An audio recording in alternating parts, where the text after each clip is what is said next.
Welcome to another safety class, and today we're going to talk about Subpart K, which is electrical work. Remember that one of the four areas of focus for OSHA right now, which are the focus 4, includes electrocution, which is the result of misuse of electrical appliances or electrical current. So today we're going to learn about what are the dangers and the hazards associated with electricity and how to protect against these different hazards. Some of the most frequent citations related to electrical work include branch circuits, ground fault protection, assured equipment grounding conductor program, lack of that, grounding path, ground fault circuit interrupters, GFCIs, guarding live parts, and equipment installation and use. These are some of the most frequently cited violations related to electricity. What are the dangers of electricity? Basically, 5 people die every week out of electrocution. It causes the death of 12% of the younger workforce.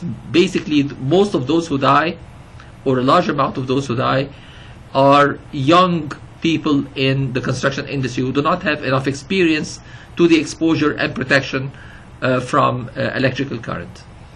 In addition to the risk of electrocution, we also have another risk related to electricity, which is the risk of fire. So fire may result from electrical misuse.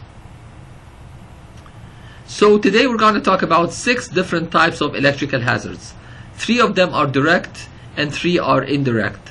The direct ones include shock, which is an electrical shock that might not kill, electrocution, which is death due to electrical shock, and the third one is burns due to electrical shock as well. The indirect ones, if someone gets shocked while working on a platform, they might fall. So number 4 is falls. Number 5 is fires. Again, if not paid attention to, that electrical current may ignite something which might cause fire, and if that thing that's going to be ignited is explosive, then it might cause, in addition to fire, an explosion as well. So basically 6 types of electrical hazards, 3 direct and 3 indirect.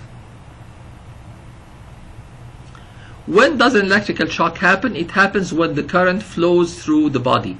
An electrical shock is received when electrical current passes through the body, and when you are in the loop, when the person that's being shocked is in the loop. So you will get an electrical shock if a part of your body completes the electrical circuit by touching a live wire or an electrical ground, or touching a live wire and another wire at a different voltage.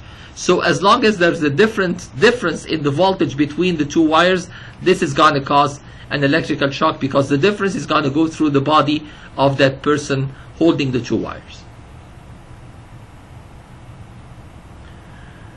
So it shows here, for example, this is the source of electricity, and then you're standing on another metal, for example, which is conducts electricity. So the circuit is closed through your body, and that's where the shock happens. The severity of the shock depends on the path of the current through the body, the amount of current or the intensity of the current flowing through the body, and that's going to be measured in amperes or amps, and the duration of the shocking current through the body. Of course, the longer the exposure, the more severe the injury is going to be. Low voltage does not mean low hazard, and that's a misconception, because people think, oh, it's low voltage, so there's no risk there. There is still a risk, because again, when we see the amount that can cause a shock or even electrocution, you're going to find that it's not that big anyway. Currents above 10 milliamperes. We mentioned that the current intensity is going to be measured in amps or amperes. A milliampere is 1/1000 of an ampere. So currents above 10 milliamperes can paralyze or freeze muscles, and that would be a relatively light shock. Currents more than 75 milliamperes can cause a rapid, ineffective heartbeat, and that will occur in a few minutes unless a defibrillator is used. So this is almost killing. 75 milliamperes. 75 milliamperes is not much current. A small power drill uses 30 times as much. You can imagine, just the power drill uses 30 times the amount that can lead to killing a person. So 1 milliampere, as it shows here at the bottom, is 1/1000 of an ampere. Remember these numbers, by the way, the 10, the 75. Now, to give you an idea about when would you feel the shock, 3 milliamperes, we were talking about 10 and we're talking about 75. 3 milliamperes would cause a painful shock. And if that person, as we said before, is standing on a platform, that jolt might make them fall, so adding another injury which is going to result from fall. 10 milliamperes plus are going to cause muscle contraction, so you won't be able to let go. If you're holding that wire, you won't be able to let go. 30 milliamperes are going to cause lung paralysis, which is usually reversible and temporary. 50 milliampere might cause ventricular fibrillation, which might cause heart arrest. 10 milliamperes to 4 amperes, certain fatal ventricular fibrillation, which is not going to be reversible through a defibrillator. And over 4 milliamperes, in addition to that, that's going to be severe burns and heart paralysis. So as you can see, it's really dangerous if you don't know what you're dealing with. The burns are the most common, and they are related to shocks, and they come from touching wires, touching electrical wiring or equipment that is improperly used or maintained. The hands, usually, which is the part of the body that touches this equipment or this wire, is going to be getting it, and it may be very severe injury depending again on the intensity of the current, the exposure, the time of exposure, the length of the time, and so on and so forth.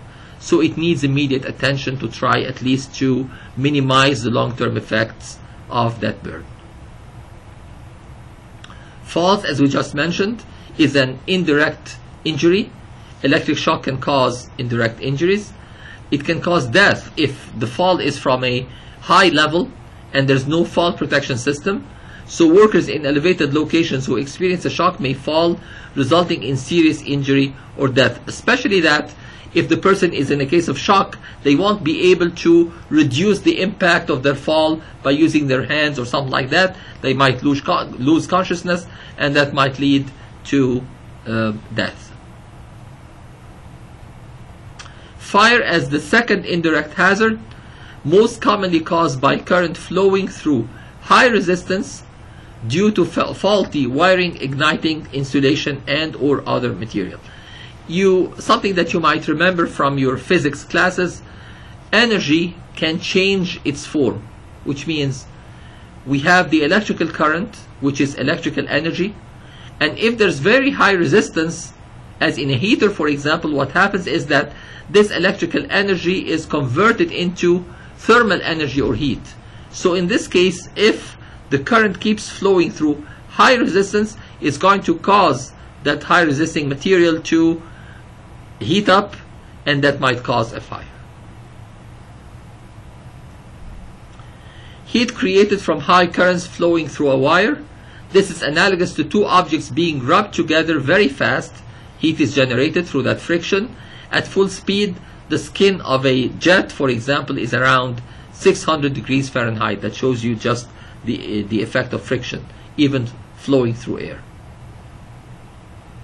The heat of friction, to maintain continuity of flow, as the diameter of a pipe decreases, the velocity of the fluid must increase, and the heat of friction increases as well. So think about it this way: the electrical wire or conductor, think about it as a pipe where there's a fluid flowing through it. If you narrow the cross section of the pipe, what's going to happen? The speed is going to increase. So I think that that's the Bernoulli effect or something like that. So likewise with wires, when a wire decreases in cross-sectional area due to damage, current must increase through that portion of the wire, and heat increases possibility to the point that surrounding materials are set on fire. If there's a pinch in a wire, for example, due to a sharp edge or a corner, or being squeezed by a door jamb or something like that, what's going to happen is reduction in the cross section of the wire, and the intensity of the heat is going to increase. The heat is going to increase, which might melt the insulation shield and start the fire. The third indirect hazard is explosions, which can be caused when electricity provides the ignition source or arc jumping through an air or fuel mixture in the atmosphere. So in fact, the arcing effect can happen without direct connection, without directly touching. So it can happen through the air. The air itself, in this case, is going to act as the conductor.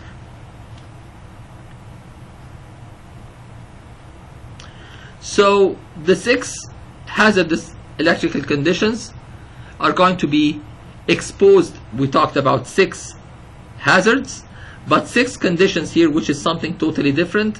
What might cause that electrical overcharge that might lead to a shock or to electrocution or to arcing? So we have exposed electrical parts that are not properly insulated, proximity to power lines, the arc effect that we talked about, inadequate wiring, which in this case you have too much current flowing through a very narrow wire, which is going to lead to, again, overheating. It's similar to reducing the cross section of the conductor.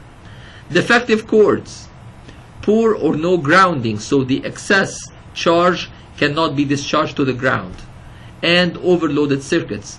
Again, if the circuit carries a flow of a certain intensity exceeding the design capacity of that circuit. Look at this picture, for example. Here, this is something taken from a construction site, and you can see here exposed electrical parts. Here are the 6 hazards that we talked about, and this is the first one. The box cover was removed and the wiring was exposed. So first of all, we have several issues here. Even the connection between different wires is not done properly, so that can lead definitely to electrocution or to at least shocks. So if you have a junction box, you should use either covers or guards or barriers. So you have to guard the live parts, the parts that receive current of electric equipment operating at 50 volts or more against accidental contact. Obviously here the connections are not done properly and there's no proper insulation.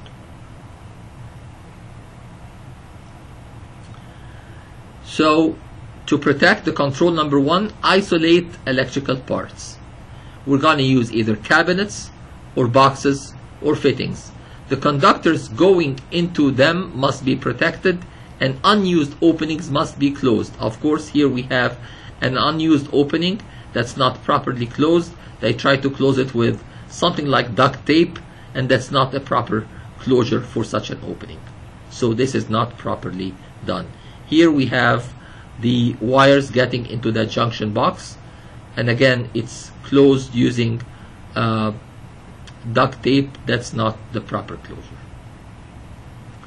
I think this picture speaks for itself. You have a junction box, it does not have a cover, you have openings that are not properly closed. So here at least 2 violations in this picture. And again, the connections here are not done in any professional way, by the way. The second hazard is going to be the power lines. Do not get near power lines. Whether on dry conditions or even on wet or dry conditions, you should not get too close to a power line if it is still activated. If someone's going to work on power lines, they must be deactivated. Watch for cranes, ladders, what can get you close to the power line: cranes, ladders, scaffolds, backhoes, scissor lifts, and raised dump truck beds. The problem with cranes is that the person might not touch the wires, but part of the crane, which is metal, is going to touch that wire, so it's going to close the circuit and the person might get electrocuted. Same thing with a ladder.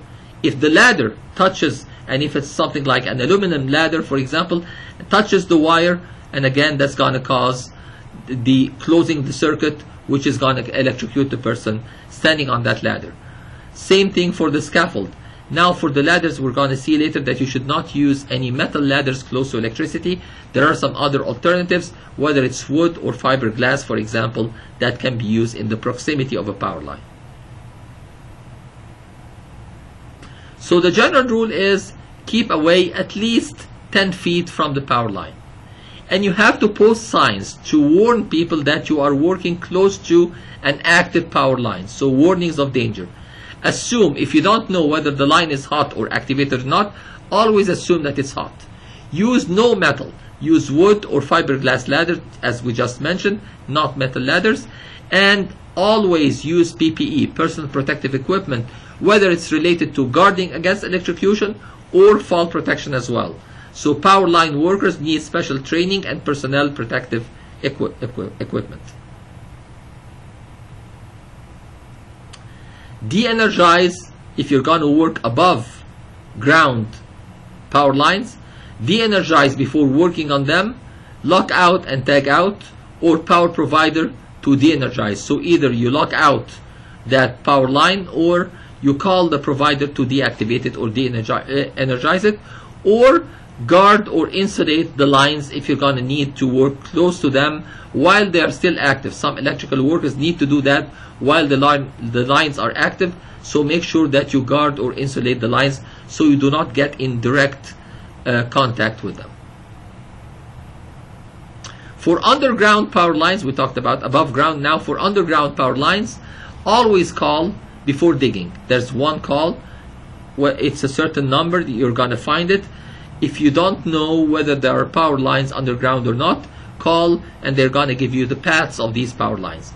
Always locate and de-energize before digging, because again, if the blade of the backhoe or the digger hits that activated power line, that's going to cause a continuation of closure of the circuit and continuation of the flow of electricity. Recall one call if in doubt. If obvious signs of utilities, whether they're power boxes, poles, etc., exist, but they are not marked, whether they are active or not, call for the locator to remark before working. So better be safe than sorry.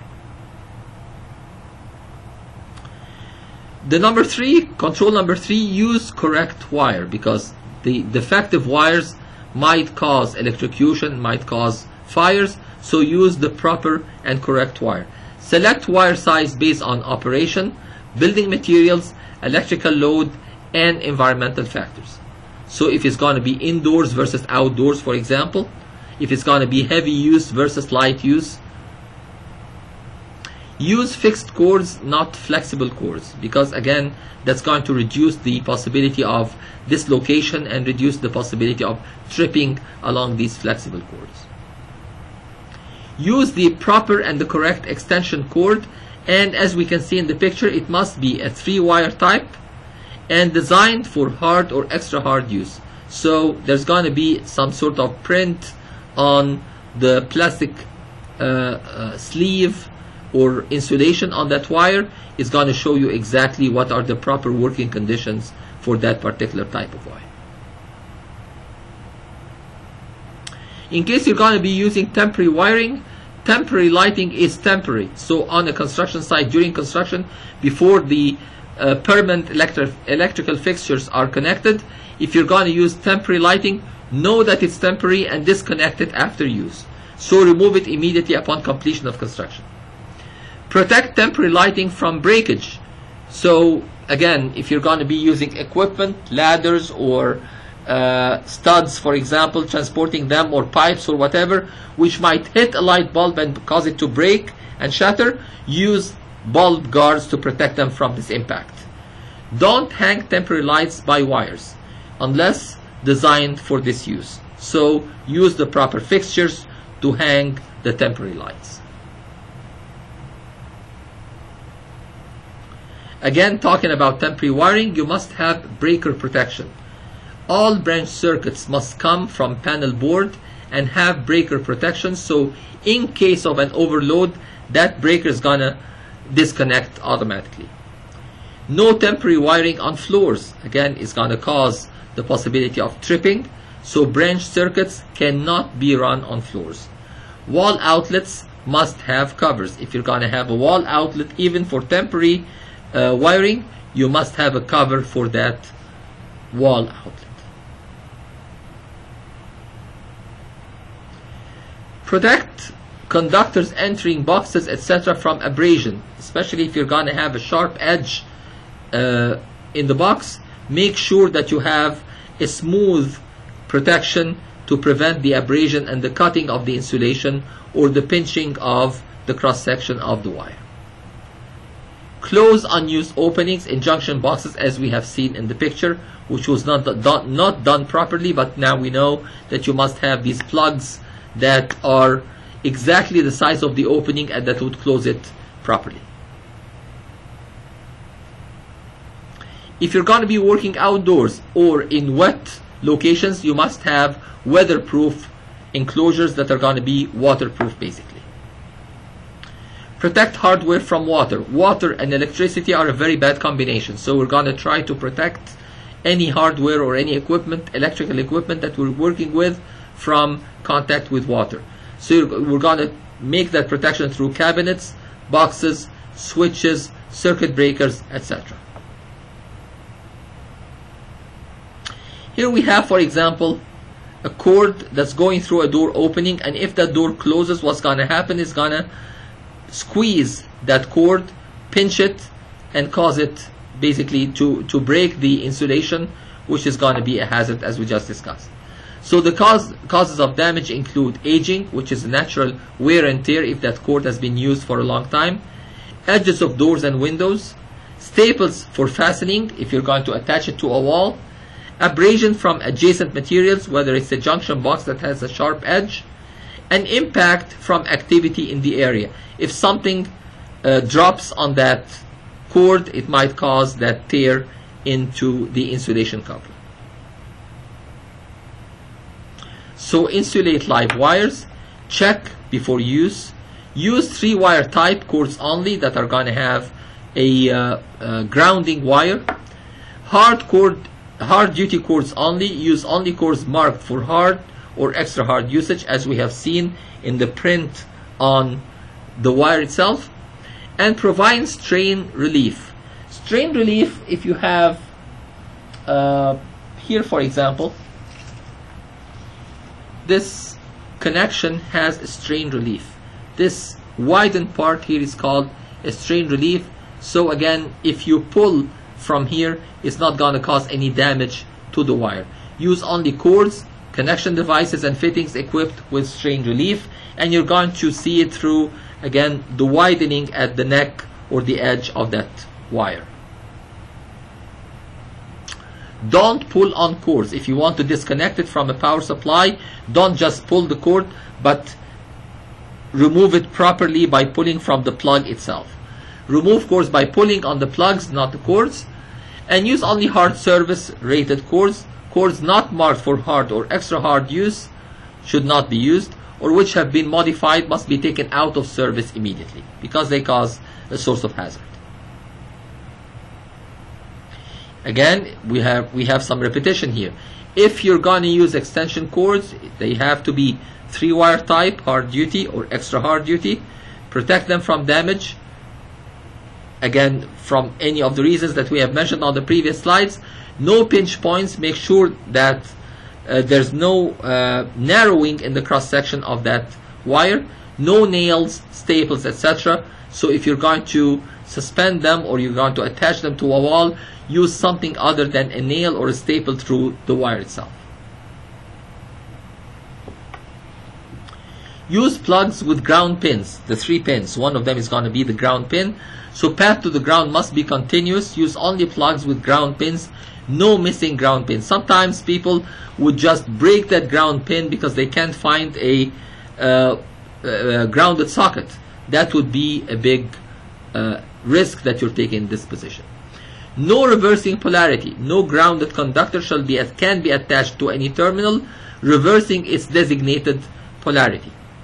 And it must have general disconnect, which is something like a main breaker must have a disconnect that allows all conductors to be disconnected from service entrance. So a master circuit breaker that can disconnect the whole area.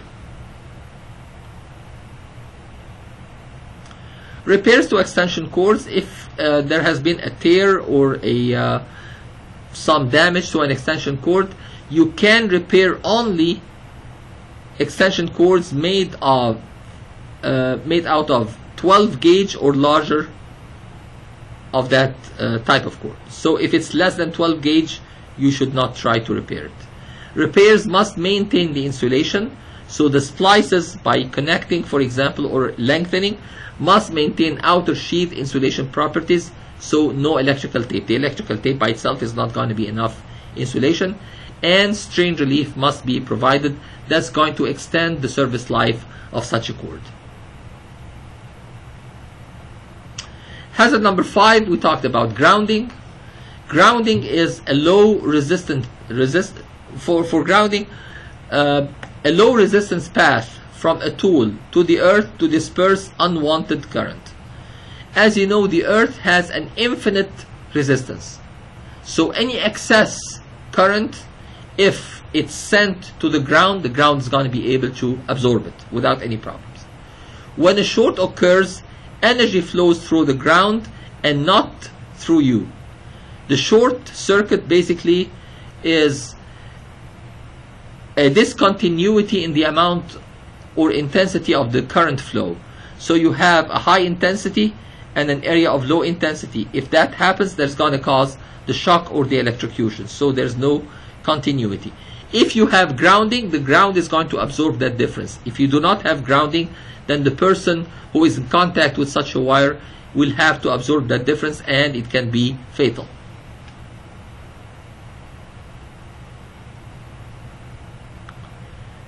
This picture, for example, shows an improper connection. Of course, there's no strain relief, for example. The wire is not properly connected.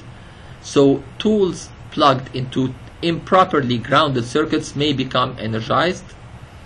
A broken wire or plug on an extension cord are going to cause electrical shock or electrocution.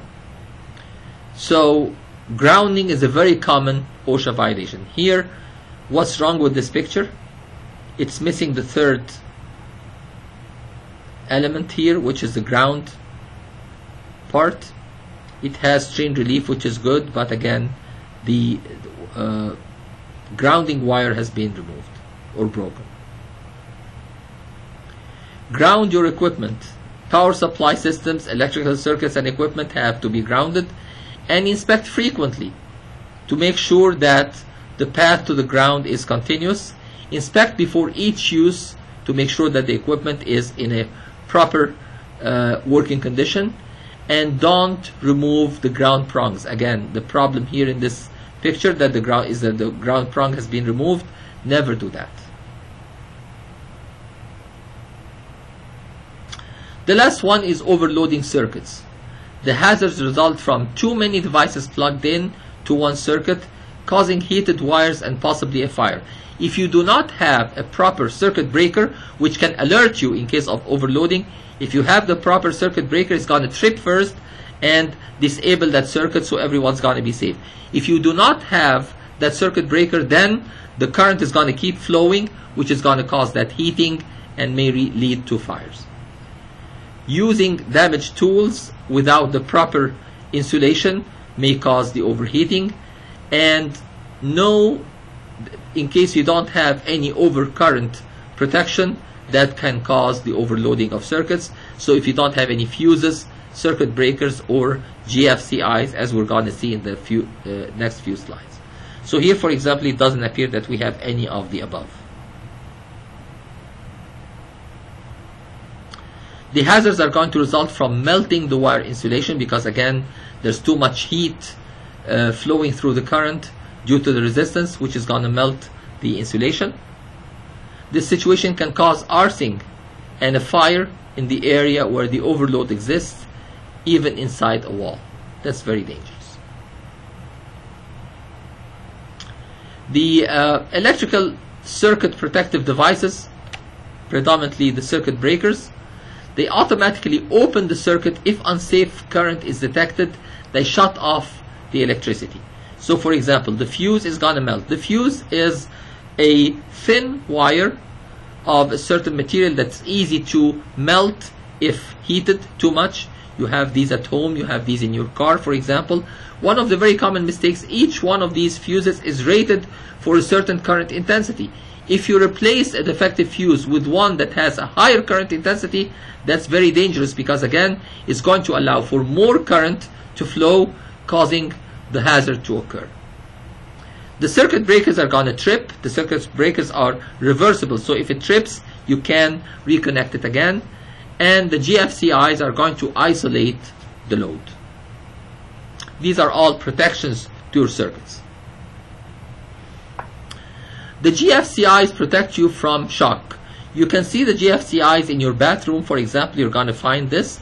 This is a ground fault circuit interrupter, which is the GFCI, and it has a reset button.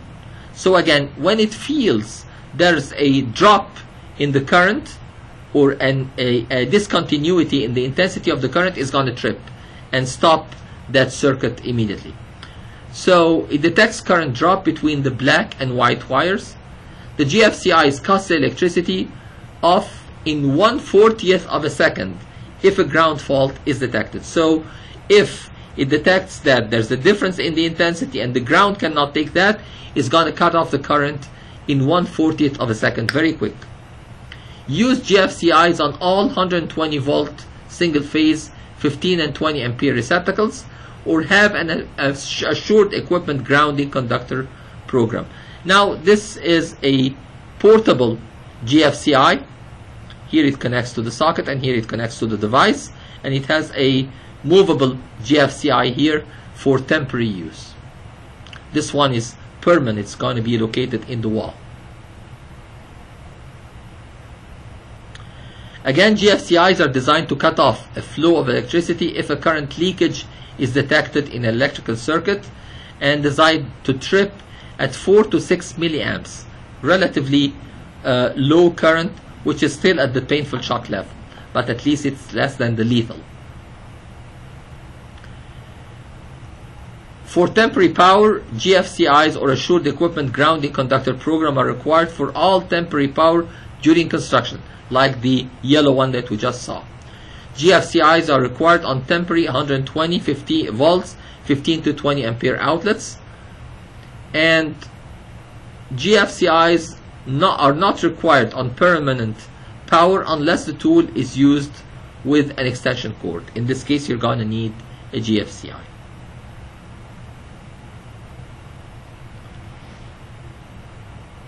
That's just a repetition of what we just said. Never snip off the ground prong on a plug. That will negate the safety feature of a GFCI, because again, the GFCI is going to measure the current going to the ground. So if the ground prong is not there, that renders it useless. Here's an example on how they work. Joe's outside with his power drill and it's raining. Again, as we mentioned before, electricity and water, very bad combination. Joe's standing on the ground, and since his drill is wet, there's the path from the hot wire inside the drill through Joe to the ground. If electricity flows from hot to ground through Joe, it would kill him, because he's going to absorb that difference in electricity.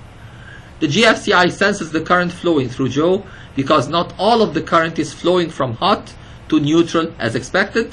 Some of it is flowing through Joe to ground. There's a current leak, and as soon as the GFCI senses that, it trips the circuit again between 1/30th and 1/40th of a second and cuts off electricity. Joe is going to be safe. GFCIs are going to be required on generators, all portable generators of 5 kilowatt or greater. Kilo means 1,000. A GFCI protection can be built in or added as a pigtail. The pigtail was the yellow one that we saw on the previous slide.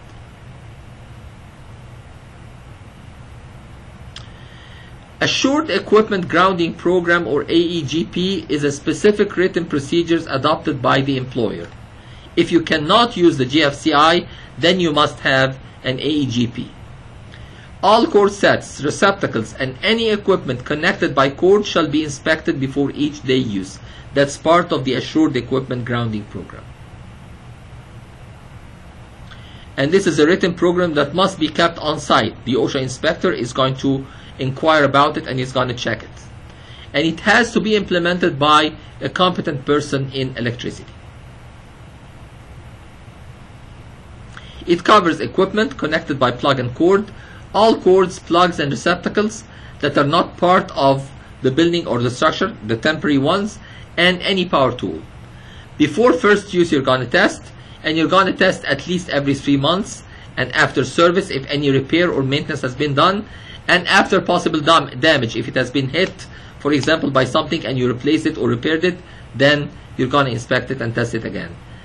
Test records must be kept. Again, this is going to be part of the inspection done by the OSHA inspector. The electrical equipment must be inspected before installation and to make sure that it's suitable for the intended use. Use per the manufacturer's instructions, which are going to be listed in the manual, labeled on the equipment itself, and certified equipment to be used per manufacturer's instructions. Label all the breakers. All circuit breakers must be labeled with the capacity that they can carry. Now, access to 50 plus volts must be controlled either by restricted areas or by a physical location. Restricted area means it's going to be accessible only by qualified or authorized persons. So basically you're going to have a locker or a room or an enclosure or a partition or something like that, and only allowed personnel are going to be able to access it. Or by physical location, by elevating it 8 feet or above the floor of working surface, so no one is going to bump into it by accident. Electrical equipment as well must be protected. Enclosures or guards must be used where electrical equipment is exposed to physical damage. Electrical rooms must be marked. The entrances to electrical rooms containing exposed live parts must be marked with warning signs forbidding entrance by unqualified personnel. If you're going to do some splicing of the conductors, must use splicing devices designed for that purpose, like wire nuts, or by brazing, welding, or soldering to make sure that there's a good connection between the two wires being spliced. Manufacturer's information must be legible. If there's going to be a stamp on the wire or something like that designating its capacity, this must remain easily legible on that wire. So electrical equipment must not be used unless the manufacturer's name, trademark, and other markings giving voltage, current, wattage, etc. are legible. Again, as a means of protection. If you're going to have an electrical equipment enclosure for 600 volts or less, these working spaces cannot be used for storage. They're going to be primarily only for electrical equipment. So they're not used for storage, they're not used for partial occupancy. They must have access and elbow room, allowing for people who are going to make any maintenance or repair or connections to work inside. Sufficient access and working space must be provided and maintained around all electrical equipment, and workspace clearances are going to be according to table K1 in your code book. 3 square feet in front of the electrical equipment in the direction of access to the live parts. That's the minimum that must be available. You must lock out and tag out controls on equipment during service and repair with clear identification that this equipment is defective and it needs maintenance or repair. To prevent energizing circuits or equipment that are de-energized must be locked and tagged to prevent unauthorized re-energizing at any point. So here, for example, we have a lockout. Basically, you turned it off, and you have a lock that is going to disable you from reactivating it unless you have the key to that lock. So apply locks to power source after de-energizing, tag deactivated controls, tag de-energized equipment and circuits at all points when they can be energized, just to make sure that no one energizes them by mistake, and the tags must identify the equipment or the circuits being worked on. This, for example, is a single lock that locks only one circuit, or the access to one circuit, and this is a multi-lock where you can have 6 locks attached to that. Here we have the enclosure clearly marked as high voltage with the danger sign. So use barriers or guards like this, for example. Pre-plan work and post warning, and use protective measures including protective equipment, and keep work areas clear of cords, debris, or trip hazards so that no one can trip inside that room. Here obviously we have a cord that's totally defective because the insulation is worn out and the wire is exposed. So don't use worn or frayed cords. Don't fasten with staples, as we just mentioned. Don't hang from nails. Don't suspend objects with them. Plan your work with others. Here we have lockout, tag out. So here we have the lock and the tag on a circuit breaker. Plan to lock out and tag out equipment. Remove jewelry that can get hung on these wires or cause tears in these wires. Avoid wet conditions and avoid overhead power lines. Use proper hardware. This is a GFCI, as we mentioned. Use and test them. The switches, check them. The insulation, check it to make sure that there's no tear. Extension plugs, use 3-prong types. Make sure that the ground prong is there. Extension cords, use only when necessary and assure in proper condition and right type for job, whether it's hard use or heavy or extra hard use, and heavy duty or extra heavy duty. And the connectors, use the correct ones. Train the employees to use safe practices, including de-energizing before starting to work. Use only cords, tools, etc. that are in good condition. Lock out and tag out procedures, you have to train them on that, and you have to train them on using the proper personal protective equipment. So as a summary, these hazards are inadequate wiring leading to overheating or overloading of the circuit, exposed electrical part leading to electrocution or shock by touch, bad insulation on wiring, ungrounded tools and electrical systems, overloaded circuits, damaged power tools and equipment, wrong personal protective equipment and tools, overhead power lines, working too close to overhead power lines, and wet conditions make all hazards worse. The protective measures are going to be proper grounding, using GFCIs, using fuses and circuit breakers, guarding live parts, lock out and tag out on the equipment that needs maintenance or the circuits that need maintenance, proper use of flexible cords. Again, do not pull from the cord itself but from the plug. Close electric panels, they're going to include electrical equipment, and train personnel for the knowledge of the hazards and how to deal with these hazards to minimize their occurrence. Some quick questions. At what amperage will a GFCI trip? Do you remember the number? 4 to 6 milliamperes. What is the proper way to repair an extension cord? Repair only, the only ones that can be repaired are 12 gauge or larger. Repair must maintain insulation properties, and a shrink sleeve can be used for that connection. And you have to make sure that the properties of the wire or of the conductor are clearly printed and are legible on that extension cord. What should we do to protect unauthorized employees from entering electrical rooms with live parts? We mentioned two measures. One of them is the physical, and the other one is marking the room with the warning signs forbidding entrance by unqualified and unauthorized persons. What types of electrical cords are acceptable for use in construction? Usually 3-wire type, hard or extra hard duty, or heavy or extra heavy duty. These are the only cords that are extension cords that are properly used in construction sites. That's basically our presentation on electrical hazards, subchapter K. I hope you have learned a few things to keep you safe when working with electricity. See you in another lecture.